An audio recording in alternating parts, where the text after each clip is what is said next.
On the morning of November 29th, 1981, actress Natalie Wood's lifeless body was found washed up a mile away from the boat she was just on hours before during a weekend getaway trip off of Santa Catalina Island.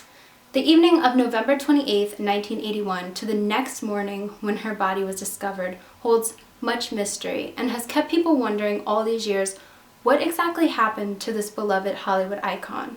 It was ruled an accidental drowning, but even after all these years, people believe that there has to be much more to the story.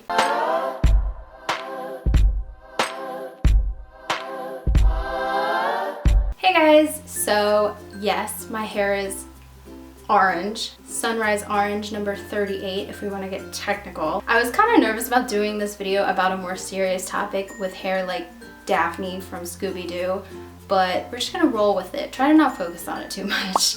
But today's video is one that I am super excited about. It is about conspiracy theories surrounding the death of old Hollywood actress Natalie Wood. This is a video I've wanted to do for a while now. I wasn't really sure if people would want to see it or not, but literally the same day that I was contemplating doing it and wanting to do the research for it, I got a few requests for it and I was like, that's all I need, I'm doing the video. This is a case that has kept people's attention for over 3 decades because there's a lot to it that just doesn't add up and doesn't make sense, and people try and fill in the blanks, and that's how conspiracy theories come about. Before I start this video though, I want to say that Natalie Wood is definitely one of my favorite actresses of all time.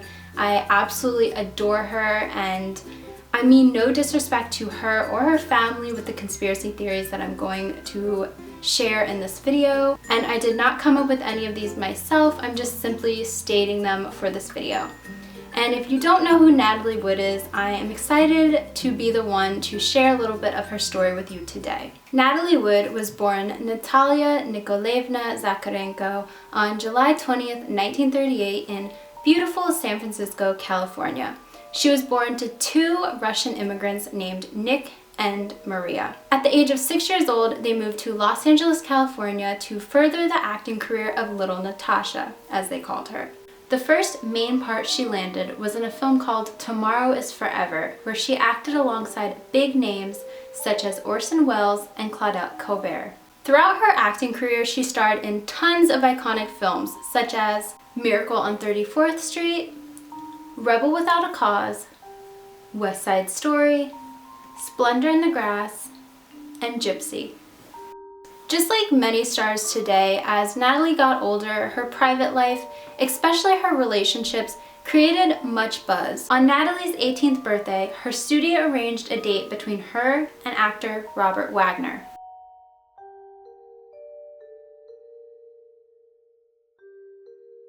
Natalie claimed that she always kind of had a crush on Robert, but Robert thought she was never really interested in him, especially due to the age gap between them. But the two of them, in no time, fell madly in love with each other. The happy couple got married about a year and a half later on December 28, 1957. They divorced in April of 1962. In 1969, Natalie went on to marry a British producer named Richard Gregson. In 1970, she had her first daughter, Natasha, and then in 1972, Natalie was again in the midst of a divorce waiting to be finalized. In that same year, 10 years after their divorce, her and Wagner rekindled their relationship, marrying again not long after. In 1974, Natalie gave birth to her second daughter, Courtney Wagner. Her and Robert settled all differences. Their marriage became known for being one of the best in Hollywood, and her family was her entire world. Within a few years, though, all that would change. Natalie and Robert frequently enjoyed going out on boating trips together. It was known as a hobby of theirs. Natalie could not swim. She grew up deathly afraid of water, but for some reason, she just loved being out on a boat surrounded by the calmness of the sea.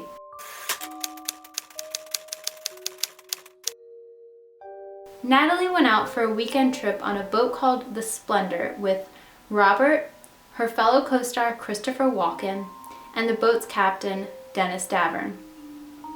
They set sail off of Santa Catalina Island on what they expected to be a fun-filled weekend, but instead, the evening of November 28, 1981 was one filled with alcohol and arguments. Dennis claims that Natalie and Robert got into a very heated argument after a night of drinking with Christopher. Within a few hours, Natalie was missing. At around 8 a.m. the next morning, her body was found, face down, wearing a red jacket, a mile away from the boat with an 11-foot rubber inflatable dinghy beached nearby. Her death was a complete shock to the world. Loved ones, celebrities, and adoring fans came from all over for Natalie's funeral, and Natalie was laid to rest in the Westwood Village Memorial Park Cemetery. It was ruled an accidental drowning, but there's a lot of things in this case that just don't add up. And because of that, it has caused a lot of gossip, a lot of speculations, and a lot of conspiracy theories. And I'm going to share 3 popular ones with you today, so let's just get into it. The first theory that I'm going to be talking about is definitely the most popular one surrounding her death, and that is her death was a result of foul play and that her husband, Robert Wagner, is to blame. Anyone who knew Natalie and Robert say there was no way he did it. He absolutely adored her and they loved each other dearly. But there are a few things on his part that make him look suspicious to some. After 30 years, in 2011, her case was reopened. The investigation of Natalie Woods' death was reopened. The actress drowned off Southern California 30 years ago this month. Her mysterious drowning 30 years ago catapulted her to even greater fame. And now police say they have reason to reopen the case. In Captain Dennis Davern's original report, though, he did not tell the entire truth. In 2011, he came out and told authorities that there was in fact a huge argument on the boat and that there was a lot of tension just hours before she died. Now, Lieutenant John Corina of the Los Angeles Sheriff's Department says Mr. Wagner is not a suspect in the case and that it is still treated as an accident. It is believed that Natalie was drunk. She had an alcohol level of 0.14 and that she went to untie the dinghy. She slipped. It was a really rainy night that night, so it would have been easy to slip, and that she fell into the water, and with her inability to swim, she drowned.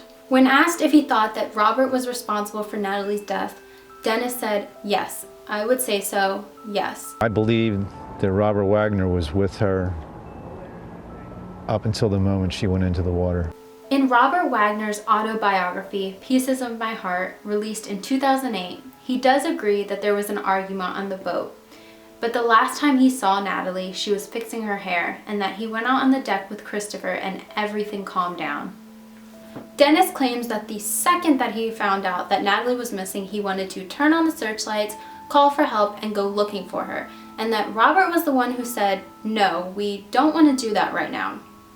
Dennis states that Robert did not put in a lot of initial effort to find his wife, and that it was actually Dennis who called for help and called the Coast Guard after 4 hours of waiting for Natalie to show up back to the boat. He claims that Robert did not want Christopher on the boat at all that night, and that Natalie couldn't stand the argument anymore, so she threatened to leave. He said that it got so bad that Robert actually broke a wine bottle over the table, and Christopher, after that, went to his room on the boat. He said Natalie went to her room, Robert followed, there was more arguing, he knocked on the door and was told by Robert to go away. Robert and Christopher took it to the deck, a little bit of time passed, and then Robert came to Dennis and said that Natalie was missing. Robert says he simply thought Natalie took the dinghy to go back to shore and that there was no reason to go into a frenzy searching for her.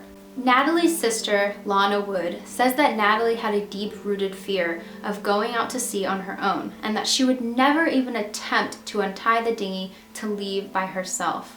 Now, here's something else that is very spine-chilling in my opinion.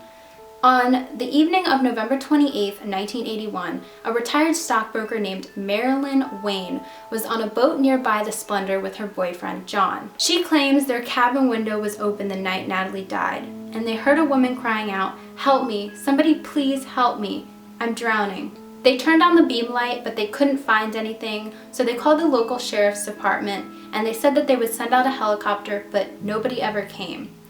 Here's where it gets even weirder. 3 days after Natalie's death, Marilyn received a letter that said, "If you value your life, keep quiet about what you know." She figured that this obviously had to do with the death of Natalie Wood, so they gave it to authorities, but they never found out who sent the letter. Some people still believe, though, that all fingers point to Robert in this case, even though it's never been proven by officials. This remains a main conspiracy theory surrounding her death, even though he's not a suspect anymore. But Robert says that he will never truly get over the death of this glamorous actress he had the pleasure of calling his wife. How did you overcome it? Well, I don't think you ever overcome it. And why should you? The second conspiracy theory is one that is lesser known, but it's a very strange one. Natalie's longtime friend and ex-boyfriend, a celebrity psychic named John Cohen, introduced a twist that no one expected. Now, this is a man who is trusted by Natalie's family. Lana Wood even goes to him for psychic readings. He says that Natalie was actually killed by a secret lover of hers who she called Stinger. He says that Stinger was going to come out and tell Natalie's husband about the affair, but he wouldn't if Natalie gave him a lot of money. Natalie refused, and he says that Stinger made his way on the boat that night, killed her, and then left. Cohen states that he does not know the identity of this mystery lover, but they have a mutual friend, actor Roddy McDowall, who says that this mystery man, Stinger, was actually in the same area as Natalie at the time of her death. He claims that Natalie speaks to him beyond the grave and confirms all of this to be true. He says that Natalie wants people to know that she was, in fact, truly happy in her life before her life was taken from her. There is a huge rumor around this case that Natalie and Christopher had some sort of love connection, but John Cohen says that those speculations are completely ludicrous, saying Natalie always thought of Christopher as just a close friend. John says that he just wants to clear Robert's name from this case, saying that no, Robert was no saint, but he had no part in Natalie's death. The last conspiracy theory is one that is, again, very strange. And that is that the night that Natalie died, she found Christopher and Robert in bed together. Now, yes, this is very out there, but I know if I didn't include it in this video, people would be asking me why I didn't, because when these claims came out, people were like, what? But here's the gist of it. A former roommate of Christopher Walken's, an interior designer based in Pennsylvania named Robin Butillo, says that he overheard a conversation between Christopher and a friend one time while they lived together. He says that he overheard Christopher telling his friend that hours before Natalie died, she found him and Robert in bed together. Butillo released this story to the popular magazine, The National Enquirer. Butillo signed a legal document for the National Enquirer claiming that his accusations are 100% true. Butillo says that his knowledge of this has haunted him for over 3 decades and that he just wants people to know this small detail that he has kept inside of him about that frightful night for all these years. And that this may have been what caused all the arguments that night on the boat, and that it may have in the end contributed to her death. Now, was he just trying to make money off of a juicy story by selling it to a magazine, or were his claims about overhearing this conversation true? Lana Wood even reached out to Christopher in a letter begging him to tell the truth of what happened that night to her sister.